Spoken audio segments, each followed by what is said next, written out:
very popular verse in the Bible, in Philippians chapter 4 and verse number 19, that says, "But my God shall supply all your need according to his riches in glory by Christ Jesus." Our God is never remiss in supplying the needs of his own people. He is very generous, Mr. Speaker, my dear colleagues, in providing for the needs, particularly when it comes to food, security, not only in our country, but in the whole world. Mr. Speaker, my esteemed colleagues in this August chamber, magandang hapon po sa inyo lahat. This representation rises today on a matter of personal privilege to call attention to a problem that gnaws at the bellies of many of our countrymen, and that is hunger and food security. In fact, Mr. Speaker, in the Committee of Human Rights, of which yours truly is the chairman, the human rights in this country has been enlarged to include the rights to clean air, the rights to energy, and the rights to food security. Nakakadismaya po ang datos.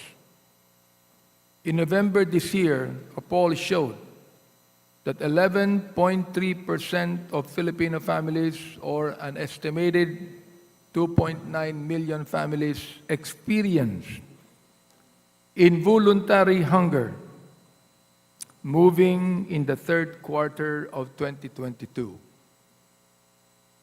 The highest incidence of hunger, ironically, was in Metro Manila, where 16.3%, or roughly 558,000 families, said they experienced hunger, followed by Mindanao at 15.3%, Luzon at 9.6%, and the Visayas at 7%.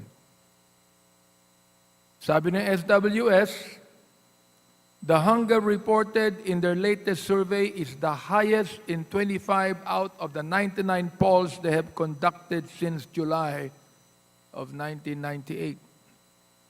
Hunger in Metro Manila rose by 1.6 points from 14.7% in June, while it also rose 1.3 points in the Visayas, and Mindanao rose from 5.7% and 14% respectively.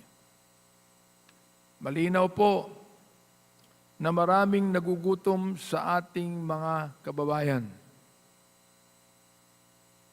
Nung araw po ho ito, Mr. Speaker, my dear colleagues, kanina po, nung ako ini-interview sa ANC, ni Ms. Karen Davila, binabanggit niya na sa ating panahon ngayon ay marami nagugutom, marami mga mahihirap. Ang sabi ko sa kanya, hindi ba yan din ang problema natin nung panahon pa ni Cory Aquino?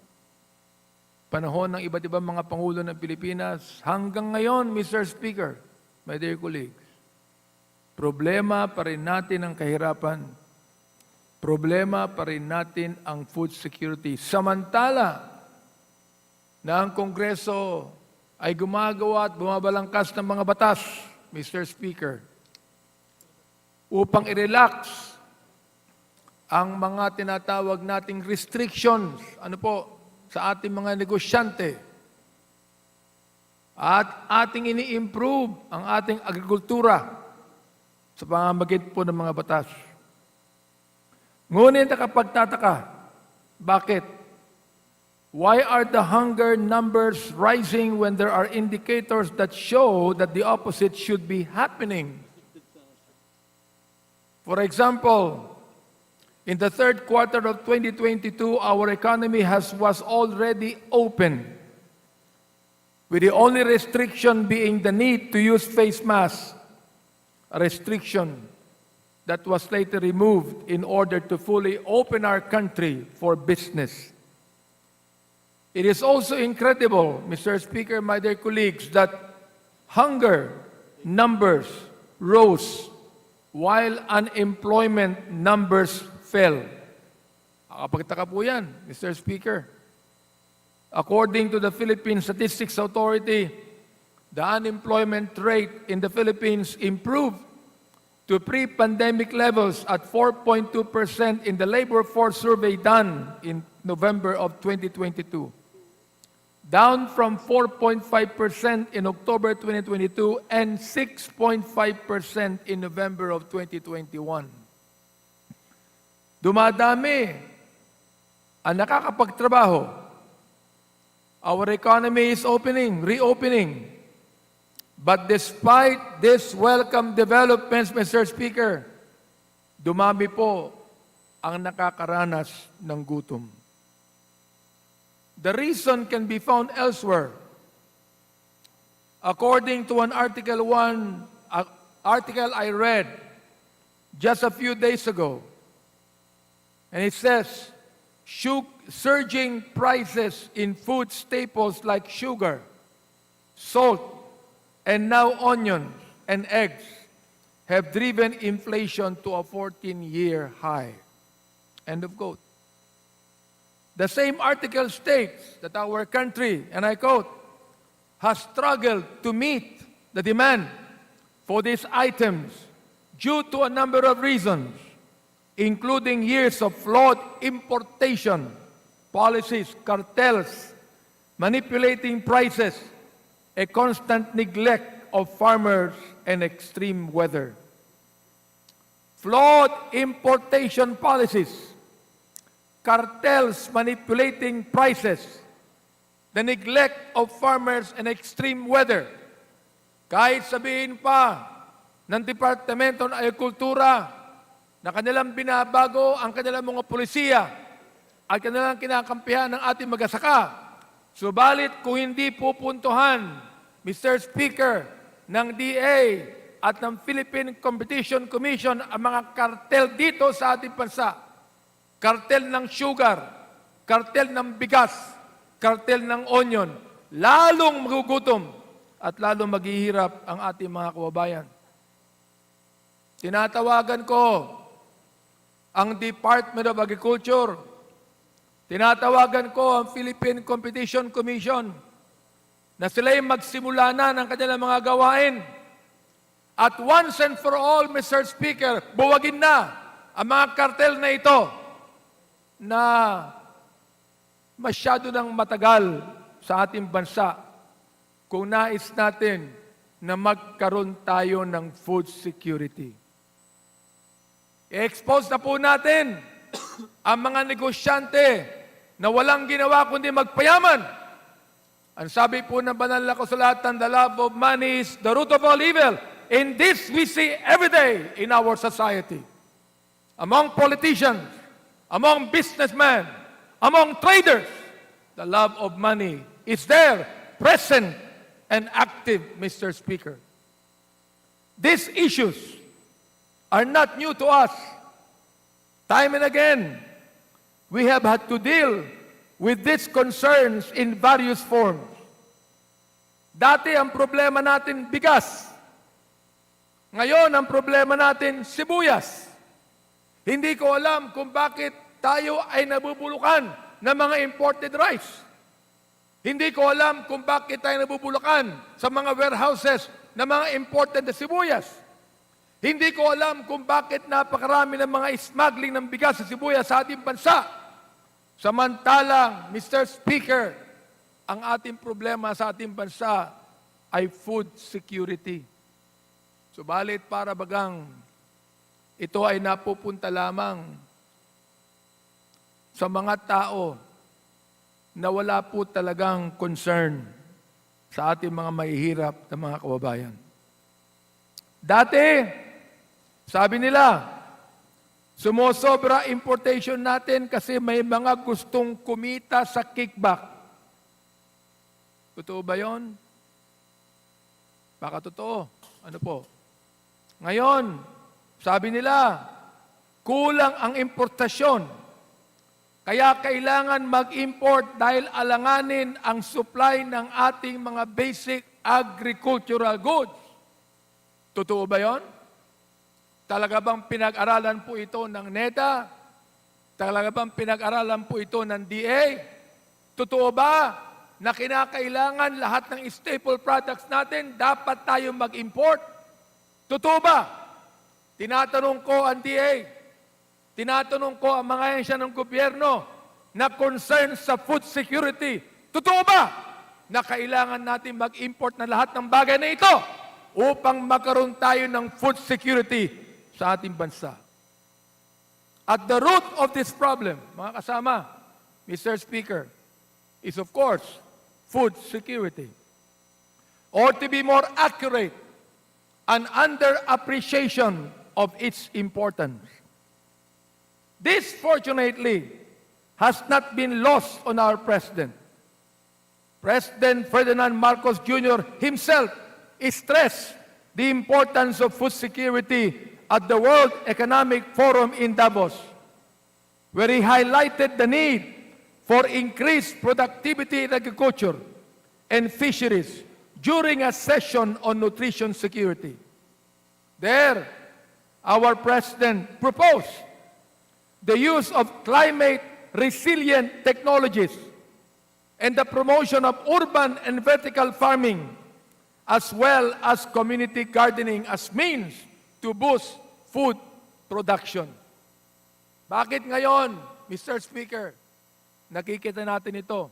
Nakikita ng ating bagong Pangulo. Pero hindi nakita ito ng mga past administrations. President Marcos also announced that the government would focus on productivity-enhancing interventions for the agricultural sector while focusing on the impact of climate change. He emphasized the importance of the distribution sector, specifically mentioning government-funded programs such as school feeding programs and pandemic assistance. His call could not have been more appropriate. Compared to the 2021 Global Food Security Index, the Philippines ranked 64th out of 113 countries in terms of food security metrics. This statistic, Mr. Speaker, is not just an abstract figure, my friends. It is a reality faced by many of our countrymen. Kaya naman po, suportado ko din ang panawagan ni Pangulong Marcos na tutukan ang food security. This is no longer an issue that can be relegated to the fringes. It is a vital issue that affects not only the well-being of our citizens, but also the stability of our economy and society. In light of this recent stratospheric onion prices and the rising cost of food, it is imperative that we take action to ensure that all our people have access to affordable food.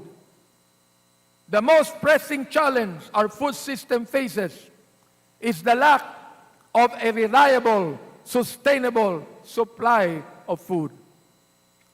This is particularly true for basic staples like onions, which are essential to many dishes.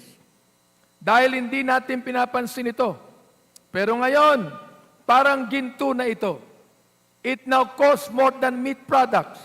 Our people who always find humor in the most dire of circumstances have already used onions instead of flowers in events such as weddings. Nakakatawa ang mga meme na ito, Mr. Speaker. Pero hindi po nakakatawa ang problema ng gutom ng food security. And to address this challenge, this representation urges the government to adopt initiatives that promote food sustainability and resilience. This includes investing in research and development, for more resilient crop varieties, as well as in infrastructure and logistics to support local and regional food systems. We should also explore ways to preserve our agricultural lands and promote farming as a viable livelihood for our people. Baka naman panahon na para tigilan na muna ang mga land conversion. Mr. Speaker, panahon na, uulitin ko, natigilan na muna ang mga land conversion. Baka panahon na para bigyan ng tama na suporta ang ating mga magsasaka. Aside from this, we must take a serious look at food smuggling and cartels.